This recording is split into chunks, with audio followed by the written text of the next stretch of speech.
It's amazing the lengths people will go to try and vilify you when you're just trying to save them money. Well, of course I'm the bad guy. The alternative would be that people would have to admit they might have made a wrong purchase. And as we learned a very, very long time ago on the show, nobody's ever wrong on the internet.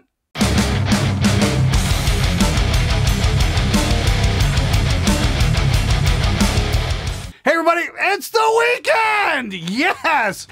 Oh, if you're sick and tired of working all week, hey, we just made your weekend a little bit better with a brand new episode of SMG Viewers Comments. Before we get into it, just want to give you guys a heads up that sale we're running on Henning Pauly's Complete Guide to Songwriting. That is wrapping up Sunday night. We've got it going for a massive discount at only $299. It's a 50-hour course, and it's going to go back up to full price on the end of Sunday. So if you want to get that course for a special deal, get it now because it is fucking amazing. Gonna have more details on that in a few minutes. Anyway, let's get to your comments, questions right now. Early adopters' faces when something 11 years later comes along and does the same job at 1/5 the price. Shocked Pikachu. People remember all the money they spent on arcade games and console video games as a child, right? And now you can play all of them on a handheld Raspberry Pi game controller you get off eBay for $30. It's almost like technology advances with time. Almost. There's so much coping from Kemper people on these comments. Quad people are already not happy with Neural waiting for those plugins and that desktop app that they promised at launch. Comparison is the thief of joy. The point is that you can get the same job in the future with cheaper products. If your old device, Kemper/Quad Cortex, still works for you, then continue to use it and stop bitching. This is about what people should buy now and in the future. But please go on and tell me how you're still playing your PlayStation 2 and using your iPhone 3. It's still just a tool in the toolbox. Very well said, dude. I really do appreciate that comment. I think you nailed it right on the head. I mean, like, you know, I'm old. I remember, you know, begging my parents for an Intellivision when I was in 6th grade, and it came, and I remember it was not fucking cheap. It was massively expensive. And, you know, I've still got it. I've still got my collection of cartridges from back in the day. I've got the speech module, all that stuff. And yeah, you know what? I had a blast with it, and I hang on to it for sentimental value. The thing is, though, you can run all those games in a fucking web browser now. Still got to figure out the control scheme for Tron Deadly Disc. If anybody's into like retro Intellivision systems and might want to help me out with that, I'd really appreciate that. Or at least get that set up on some kind of emulator somewhere. That might be an awful lot of fun. The thing is, you know, you can fit all those games into a memory card and still have, you know, like half of it left over. Technology does move forward. Right now, you know, the Tonex, this thing is a very incredible piece of technology because it does these amazing amp captures and only costs $399 with a full software suite. You know, the Kemper is going to cost you an extra $1,400, and I don't see the benefit of it over this when you can go get yourself like a couple of pedals and away you go. Yes, it doesn't have an effects loop. I will say that. Here's the thing though, you guys keep telling me how fucking brilliant you are. I'm sure you can figure out a couple workarounds, that's for sure. Especially if it's going to save you 14. The only people who don't want to get this are the people who already spent $1,800 on a Kemper or a Quad Cortex. And that's absolutely fine. If they work, that's great. But something new, just as good and far cheaper has come along. And that's great news for all the new players coming along who want to get in on this sort of technology. The price of admission has plummeted. That's what happens with new technology. I never owned a Kemper, but it looks way better than that other thing. Totally worth the extra dollars. Oh, well, that sounds like a typical musician comment. Well, I've never tried it, but the other one looks more interesting, so I'm gonna go with that. Yes, because God forbid we use our fucking ears! Ugh. Musicians, I've never met a group so hell-bent on going against their own goals. I have a bandmate who uses a Kemper. He loves his Kemper. He used to have a JCM 800, then a dual rectifier, and then got himself a Kemper, profiled his Mesa, and got rid of the tube amp. The Kemper is really good, although slightly lacking if you're familiar with the real tube amp sound. We tried to capture my own rig, TS9/Riverside, 1967 JTM 100, Angle 412 standard, and although it sounded quite similar, it was again lacking, and it stayed that way for years. Then Tonex came along. Yesterday, I took my tiny Tonex board and an LTD M1 custom over, involving a 140-kilometer round trip by bicycle through the Netherlands and Germany. Now, I don't need a car anymore to transport my sound. We connected the thing, compared, and you could see the cracks appear. Somehow, I suspect to see a Tonex on his desk very soon. And you know what? That's absolutely fantastic. And I think that's the big benefit of the technology where it's going is we don't need a giant rig anymore. I mean, like, you know, I've freed up an awful lot of space in here. When I did this video, it was basically to demonstrate that, yeah, you know what, you can throw this into your gig bag or whatever. This is basically all you're going to need, and you can plug in and go and do absolutely fine with just this. That's how cool the tech is these days, and I think that's fucking great. Don't get me wrong, I'm not selling my tube amps anytime soon. I've still got them around. I just don't have them, you know, right here because I don't need to have them right here. I'm only going to pull them out for special occasions. I mean, I've got a very cool tube amp just sitting off camera here from Orange that I really want to demo. I'm sure it's going to be fucking great. I'm sure it's going to sound wonderful, but it's not like I need to have it in the studio 100% of the time anyway. The technology has finally arrived when it comes to digital amp modeling. And this is coming from a hardcore skeptic. When I first started doing YouTube in 2013, 2014, I was very much dead set against the whole amp thing. If you watch one of my earliest videos, axefx versus the real deal, I'll have a link to it right here. I still wasn't completely sold, that's for sure. Here we are in 2014, and I gotta say, the technology has definitely matured. And yes, it's becoming a serious contender. This also shows that the concept of Mojo would emanate from the loudspeaker, provided that Mojo actually exists. Well, that's just the thing. Mojo doesn't actually exist. There's no magic, there's no Mojo, there's no angels in heaven looking down upon us. It's all fucking bullshit. The great thing about guitar tone is you can measure it. You can put it on a scope and look at a little squiggly line and go, oh, here's what's going on here, here's what's going on here. All the rest of it is pure fucking nonsense. Look, human beings are really fucking superstitious. They believe the stupidest bullshit imaginable. If you find something cool or interesting, I guarantee somebody's got a bullshit story to go along with it. I remember visiting the Shredmonton Festival in Edmonton, Alberta there a few years ago, and we went to go check out the Northern Lights because we really can't see them very often down here. It was a really cool phenomenon to see where you see all this massive solar radiation being bounced away from the Earth's atmosphere. You can literally see the curvature of the atmosphere. It's super fucking cool. And of course, you know, the people I was with, you know, started talking about this bullshit story that, you know, you're not supposed to whistle at the Northern Lights or they'll come down and decapitate you. And I'm like, what in the actual fuck is this shit? Are you serious? Fuck's sakes. People really believe some weird shit, that's for sure. And I think that's where a lot of this stuff comes along in terms of guitar tone. It's like, oh, well, I'm not sure what this is, so I'm going to make up some bullshit story and maybe convince other people about it too, because I'm really too fucking lazy to sit down and do some actual science. Because let's be honest here, measuring stuff and doing tests where we only change one variable takes a lot of work. There's a lot of effort there. And it's far easier to just substitute scientific work with laziness and ignorance. All right, guys, just want to give you a heads up here. We're running that sale over at Spectre Digital on Henning Pauly's Complete Guide to Songwriting. It is a 50-hour course. This is done by a guy who graduated top of his class at Berkeley. He knows his shit. He's got some wonderful advice when it comes to harmony and arrangement. And there's so much stuff in this course to go over. Seriously, if you're thinking about taking a college-level songwriting course, you might want to take a look at this one because it's only $299. It's 50 hours long, and it really does cover the freaking bases, that's for sure. And here's the thing. I know a lot of you guys out there are struggling with your songwriting because I've got a listen of this stuff on Monday Mix Reviews. Yeah, some of the mixes are pretty good, but the songs? Really?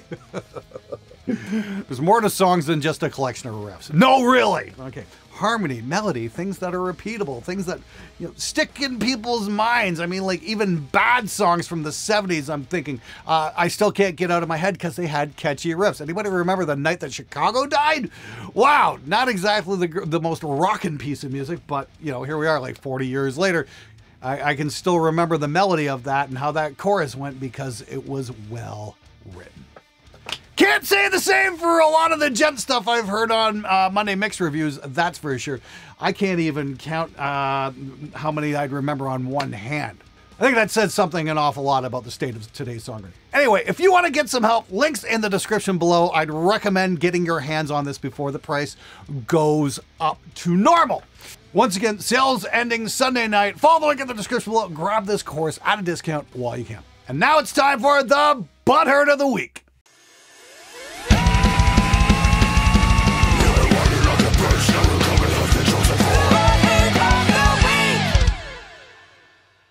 Glenn, I I generally agree with most of your points regarding gear, but damn, you're on the wrong side when promoting this Tonex garbage.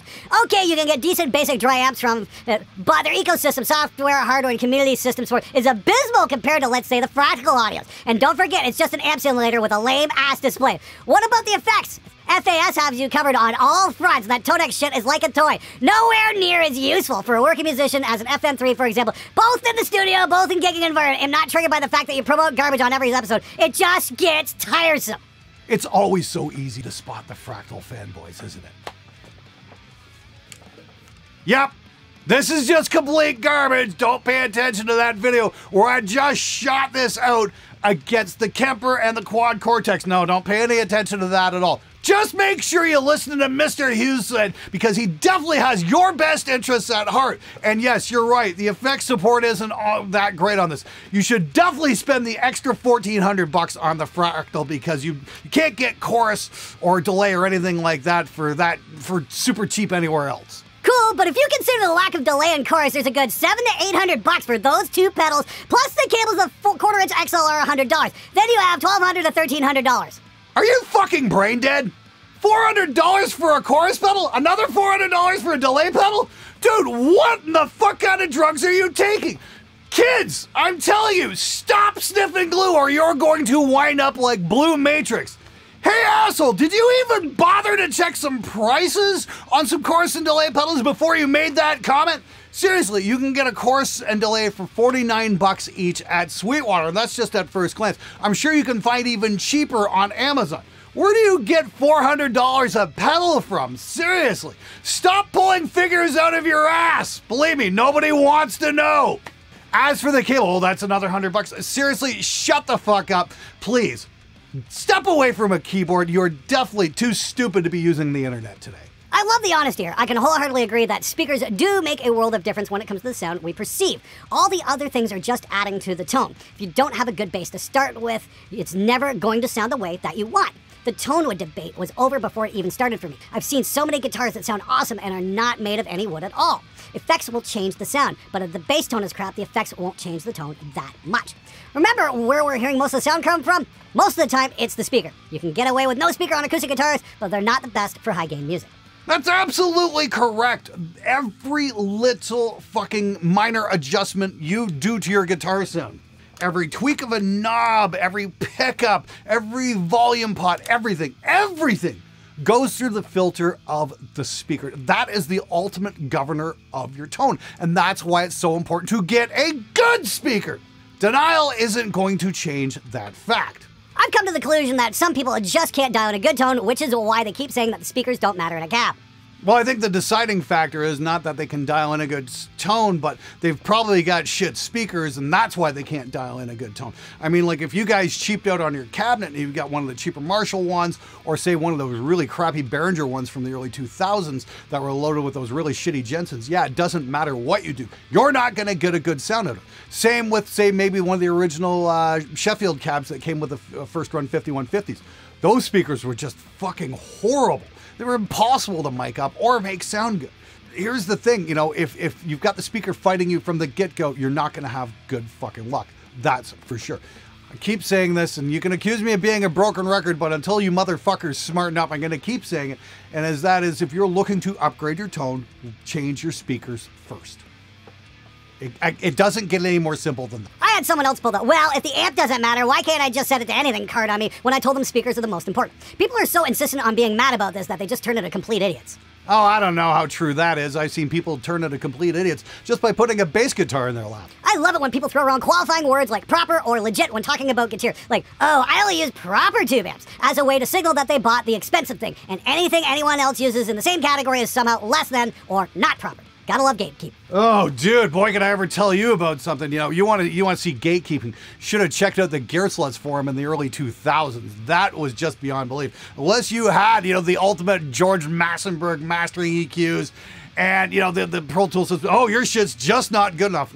It's just ridiculous how far and how much effort people will spend on justifying their purchases and the expensive shit when really you don't need to spend all that much money, especially these days, to get great results, not only with guitar sound, but even recording and whatnot. You know, even bassline mic preamps these days are just fucking unbelievable.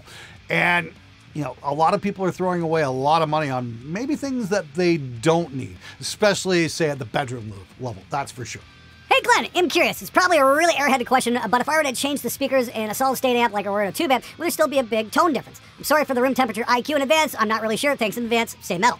Absolutely. This is the thing. Go back to what I said there earlier. Everything you do on your amp is governed by the sound of your speaker. So yes, changing your speaker out on your solid state amp will make a big difference. I've actually got something really cool here. Hold on. So I was doing some dumpster diving here and I come up with this old piece of shit. This is a crate, what, GT65, something like that. And yeah, this is a pretty horrific sounding amp. The whole idea behind this was I want to see what would happen if I hook this up to, you know, a good 4x12 with good speakers and see what happens. I have to do a bit of rewiring on the back of it because even though it has a speaker output, it doesn't disable this speaker. So it's kind of hard to hear what's going on. So hopefully I'm going to be able to determine if we can, you know, rescue some really crappy sounding amps by just upgrading the speakers. Hopes aren't high for this one though. I mean, like, it is a pretty shitty sounding amp. I'm imagining this speaker swap will do something, but I don't think it's gonna be, you know, the saving grace for this thing. I could be completely wrong though. This is just pure speculation on my part. At this point, time will tell. Can't wait to make the video. It's gonna be super cool. Make sure you stay tuned for that one. And of course, if you haven't, hit the fucking subscribe button, you lazy bastards! Seriously, I do need some help here. If you guys could hit the subscribe button, I would be super grateful for it. I brought up the subject of how tone wood doesn't really matter in a Facebook group I'm in by mentioning how good Nile Rodgers' acrylic Strat sounded. The thread exploded with so many people claiming how important the wood is, but this comment is probably the most asinine one I've ever seen. Well, I don't know. Last two electric guitars I bought were selected on an acoustic tone alone. One was a thin line telly with a maple neck and maple body. That thing spanks, very resonant, and sounds the same plugged in on clean as it does acoustically. Glenn, the truly crazy are out there. Sounds the same acoustically as it does plugged in. Yeah, I've got 3 words for that. Bull fucking shit! I would, you know, if you could forward this message to that guy. It doesn't work that way, you fucking meathead! Look, I'm sure it sounds great in the lap, and when you're playing it through an amp, and you're hearing that acoustic jangling, I'm sure that sounds great too. And that's the thing. That doesn't fucking matter! What's coming out of the speakers is what matters. It's only when we analyze the sound after we've recorded it and played back, then we have a true idea of how the instrument actually sounds. It's a whole part, you know, it's that ending bit there about the scientific method. Analyze your data. Why is it so many guitar players refuse to do that? So Glenn, when the fuck are you coming out with your bass plugin? That bass tone in the blind shootout is incredible. Also, I have the Tonex software and got it early on. I don't gig, so no real need for the pedal, but I love it and been a huge IK multimedia fan for a long time. Keep up the great work. Dude, all I can say is I wish I knew. Software development takes time. We're creeping ever forward to our goal. I can't wait to show you guys this bass plugin. You guys have been hearing it for the last year, and it's pretty fucking amazing. I'll say that. That being said, if you guys are interested in the whole IR thing, go check out Prism. We've got some very limited slots available on our pre-release. Head on over to Spectre Digital. I'll have a link in the description below. You can check that out as well. We might have a couple spots left if anybody's interested in getting in on the pre-release. I guarantee it's definitely going to step up your guitar sound game, that's for sure. But as for the bass plugin, believe me, man, you guys are going to be the first to know when it's available for release. I'm really proud of this one, how well it turned out, and it's just super reliable, and it's something I work with on a daily basis, and it always delivers the goods when it comes to bass tone. Stay tuned for that one, guys. It's going to be real fucking cool. A comment for the male XLR jack cable. You're actually setting yourself up for potential serious damage. If the sound guy is not cautious enough, and believe me, he won't be, somehow phantom power may end up running through on the cable, frying the output of the Tonex. Sadly, I speak from experience, the outputs of my Korg Chronos were fried in the same manner. Just be extra cautious and bring a DI box with you. Another case of this should work, but in practice, won't necessarily. Oh, dude, you know what? There's some actual real wisdom there. That's for sure. Yeah, bringing a DI box output for your Tonex would probably, you know, save you from phantom power. That's for sure. That's a really great point that I never even thought of, but it sounds like you learned a hard lesson there. So I think that goes for pretty much any gear, not just the Tonex, but that would be for your fractals and your Kempers and all that kind of crap too. It's if you're hooking up an XLR to a live gigs board or whatnot, maybe bring along an extra DI box or something like that. Something like this is actually designed to take phantom power. So yeah, if the sound guy accidentally hits the button, your gear is going to be safe. Told you guys you can't go wrong by investing in a DI box. It's just the one thing I've never regretted buying. And turns out, can save your asses in ways you never even considered. So weird. Watched a couple of video responses to your pickup argue. They both talked about tonal shift, but when you listen to the recording, you can only hear gain shifts. They went on to say that you shouldn't gain match the recordings. I really think the issue, people don't know what tone is. You shouldn't match gain? Dude, what the fuck? That is seriously rule number one in any pro audio test, is to match the gain. That's what I did on my pickup shootout. I recorded everything and then matched the gains and then ran it through a reamp. That way we could actually hear the real tonal shifts and not the gain, because gain is easily manipulated. Once again, this is the Signal Art reamp box. This thing destroys guitar myths faster than Godzilla on a bad night in Tokyo, that's for sure. This allows you to match the gains so you can actually hear the tonal shifts and not the gain shifts. And why is that so important? Because the Fletcher-Munson effect is real. We naturally tend to like things that are louder. If we're given two different sources, one's a little quieter and one's a little louder, we always gravitate towards the louder source. That's why matching gain is so critical. Anyway, yes, I am going to do another pickup shootout at some point. I think it's going to be real interesting to show what's going on. And I'm going to show the differences when you plug into an amp, straight into an amp versus when you reamp and match the gain, because yes, that's something that needs to be covered and explained. Here's the thing though, in the studio, we're not subject to gain levels anymore because tools like this allow us to match the gain and not manipulate the tone. So the whole louder pickup versus quieter pickup really isn't relevant in a modern recording environment. It's not even fucking close. We can get a brilliant performance out of the guitar player and then turn around and plug it into a completely different amp at a completely different level. As a studio engineer, the choice is up to you on how that happens. My thing as a studio engineer, though, has always been, how do I get certain tones? And switching from one type of humbucker to another does not get me the results I'm after. I can't say it any more plainly than that. I'm not looking for more gain. I can get more gain real easy. I'm looking for tone shifts, and that is much more difficult by just swapping pickups. I want a simple small pedal with a 100-watt amp built in with 1,000 presets that all sound great in metal songs. No tweaking needed. What's that magic device called? I think that's called a great idea. Somebody needs to put that out on the market. Hey Glenn, I've learned a bunch from you about audio and production. Any hopes of a second channel that's dedicated to film and video, or at least a budget get started guide for people starting down the video YouTube rabbit hole? Thanks for everything. Oh, fuck. Really? You want me to do a second channel? Dude, I've got a hard enough time keeping up with this channel, that's for sure. I would love to, honestly, but I think I'd need more crew in here to be able to pull that off. And I don't know if there's just not enough time in the day at this point. I don't know if I've got enough income to hire enough people to make that happen. Not yet, anyway. I'd like to do it at some point, sure. That being said, you know, maybe go check out a couple guys like Potato Jet or Gerald Undone. And for on the editing front, I'd say go check out Mr. axefx as well. Those are some great channels about video production that could probably help you out a great deal, especially when it comes to buying gear and whatnot. Mr. axefx has got some great stuff for like DaVinci Resolve editing shortcuts and that kind of shit. Pretty cool stuff nonetheless. I've also got a video on how to build your own DIY Kino Flow type lights, and I really should do a couple more camera reviews because Sony, you know, you upgraded the FX3, but you didn't upgrade the A7 IV. So now my FX3 can finally do 24 frames a second like a real cinema camera, but my A7 IV can't. 23.976. That's not going to quite match up on the timeline, guys. Hey, you might want to fucking fix that, guys! Ugh. Fucking hell, I swear. Fucking Sony, they build great stuff and then they just fumble the ball at the 1 yard line all the time. Drives me fucking mental. I was the epitome of the open wallet guitarist. I believed every myth, I believed every rumor, even believed a friend who told me these strings will make your sound so much better if you boil them first. Not kidding. I feel like a dope, so much more informed after watching yours and others' videos on what really affects tone. Funny thing, I went back through some old gear I swore I needed to upgrade because it was the reason I sucked, and wait for it, turns out you were right. I put to the test some of your advice on speaker swaps and different mics and adjusting those twisty knob things on the front of the amp, and what do you know, I sound so much better when I suck at playing now. Please keep up the money-saving tips. The downside, you've turned me into an eye-rolling, know-it-all douche canoe when someone brags about the warm tone they get because of their super rare wood that came straight off Noah's Ark. Thanks for closing my wallet and opening my ears. Keep up the great one. Well, hey there, 3-Ton Monkey. I'm so grateful I could help out. I'm glad you found my videos useful, and I'm really happy I was able to save you some money. You know what? I really like what you said there, and I think that's going to be my new sign-off line on the show from now on.